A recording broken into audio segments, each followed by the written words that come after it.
Hey guys, this is Matt from McWattersaffect, and I'm going to be talking about how some of these rhino Republicans like Lindsey Graham's been going around saying we're going to be invading Afghanistan again to stop terrorism, and how I don't think that is the case due to China and Russia being allies, and now they're actually helping the Afghan government be informed. Not only that, they're doing other things around the world that is affecting us and our monetary policy I'd like to talk about in this video too. It's all connected. The thing is, Republicans like Mitt Romney, Lindsey Graham, Mitch McConnell, they're neocons.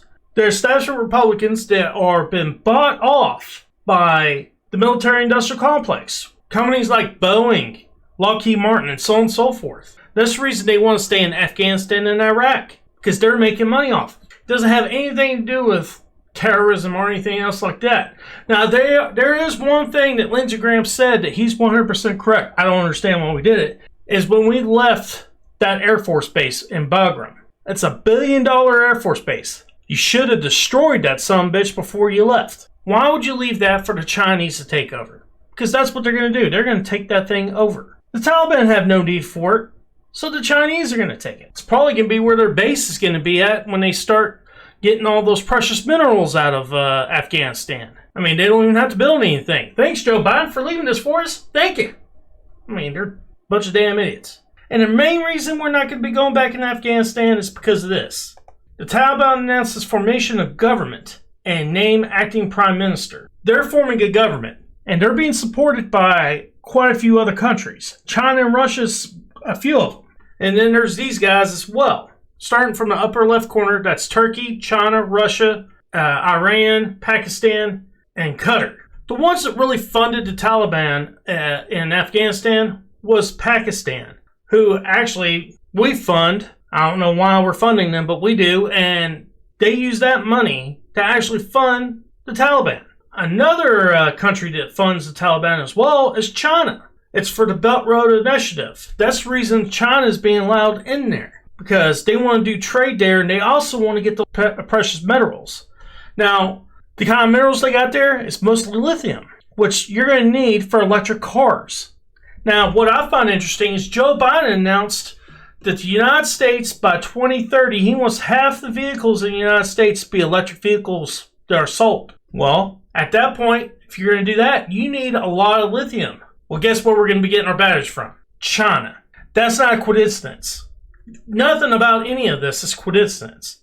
Why we got out there so fast, why we left people behind, it's because China wanted that to happen. They want us out of there as soon as possible so they could go in and start working on getting those precious metals and help the Taliban create a government.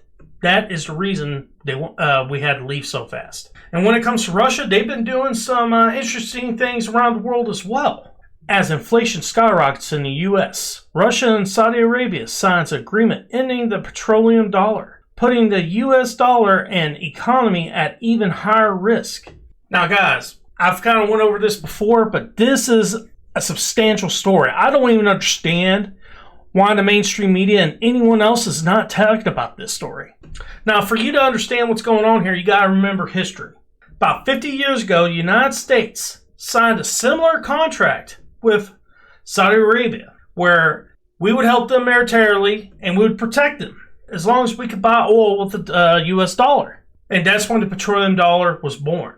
After that, it made it where anyone that was buying oil in any country had to use the U.S. dollar, which created the petroleum dollar.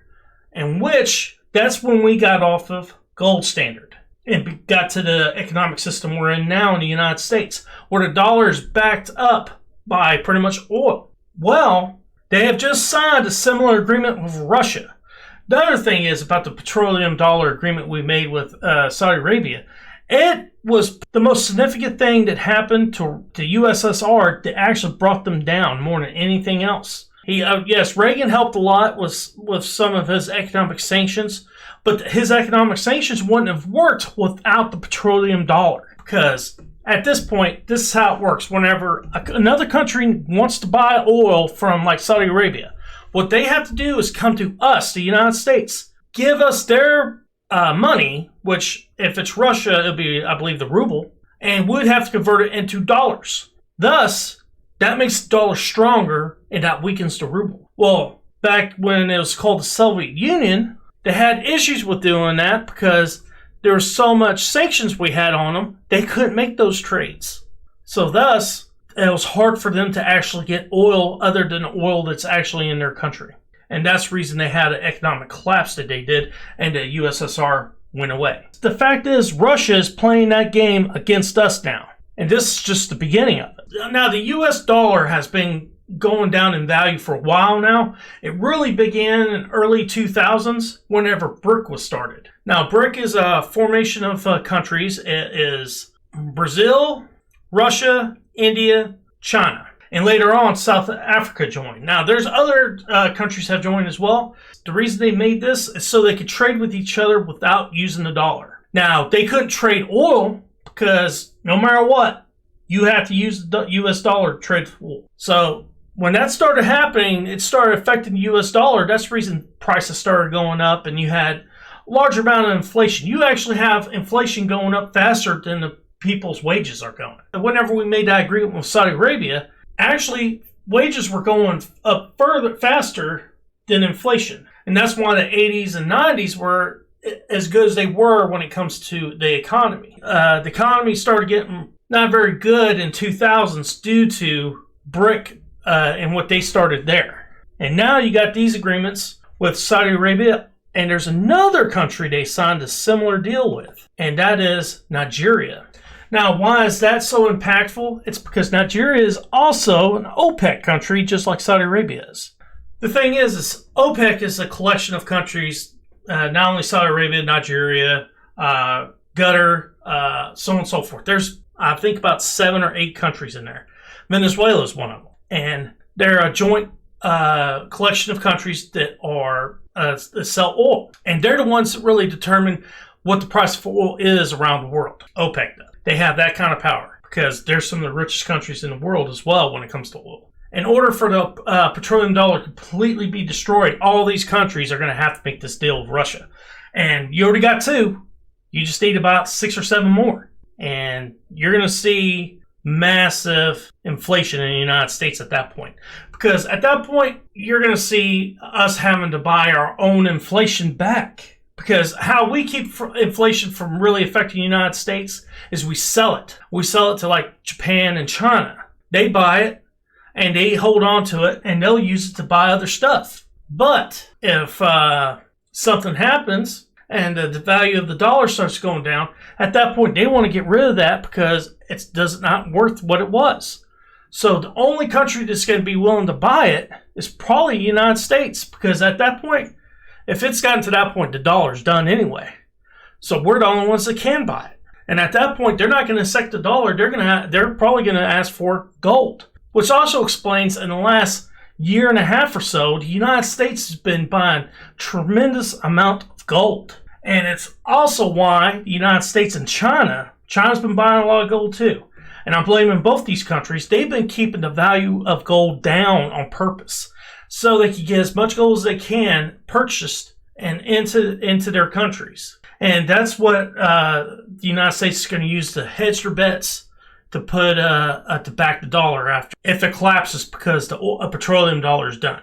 So pretty much we'd be going back to the gold standard. But the thing is, with the gold standard, you don't got as much leeway when it comes to debt or non-balanced budget sheet. So that means the way these Democrats and Republicans been spending, it's got to stop. They cannot spend that kind of money if you're on the gold standard because there's not enough gold in the world to actually cover it. There is enough oil, though. But the thing is, if countries are going to be nilly-willy about how they're going to buy oil and not use the petroleum dollar, we can't use the petroleum to back it because no one's going to buy the U.S. dollar to actually buy it. Now, the question is, why did Saudi Arabia agree to this deal with Russia? And I think there's 2 reasons. The first one has to do with what happened during the Trump administration when the Saudi prince was implicated in murdering a reporter. And the Trump administration didn't do anything about it. And the reason they didn't do anything about it, it had something to do with this agreement we had with Saudi Arabia. He didn't want them to get angry about it and make some kind of agreement like this that they just made with Russia. Not only it could hurt the petrodollar. Now in the past, before we became energy independent, what the Saudis would have done in that situation, they would have done the same thing they did in the 70s, in the late 70s, whenever they increased the price of oil and you had a gas shortage. They would have done that in order to make the United States leave it all alone with what happened to that reporter. But due to us being energy independent, the Saudis don't have that option. So they're going with a different option by signing agreements with Russia.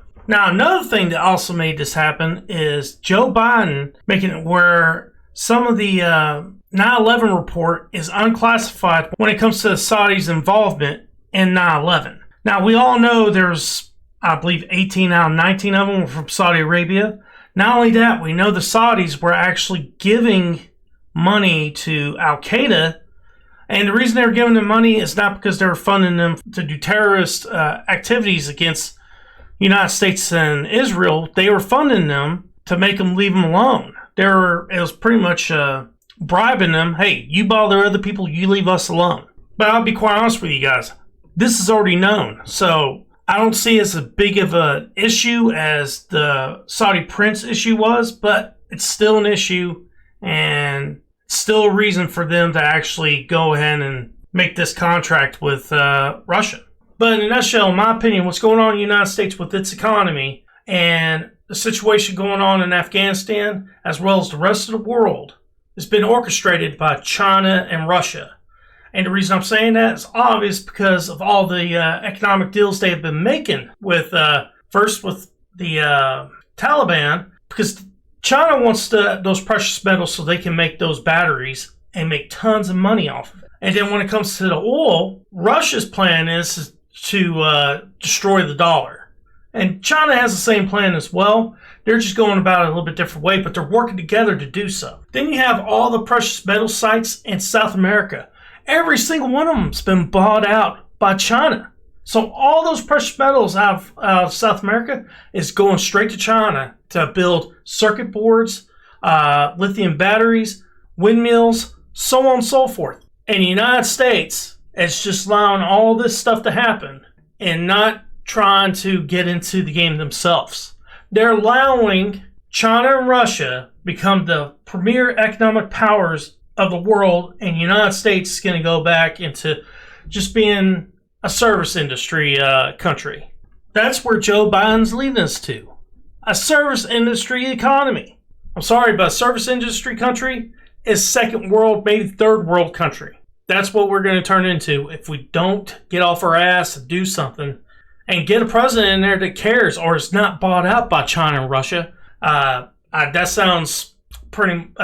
some people will say, oh, you're being speculative. No, I'm pretty sure he's bought out because a lot of these things he's been doing doesn't make any sense. Makes no sense whatsoever. Not destroying Bagram Air Base, not getting all the U.S. citizens out of Afghanistan, not getting all of our allies out of Afghanistan, so on and so forth. And doing it in a way where the Afghan government we had in place, that was a democracy, could stay in place. Didn't make any sense.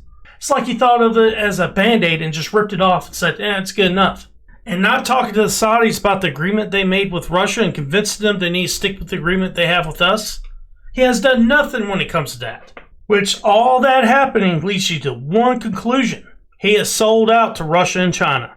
But guys, that's my opinion. I hope you enjoyed the video. Please hit like and subscribe. It helps the channel grow. Peace.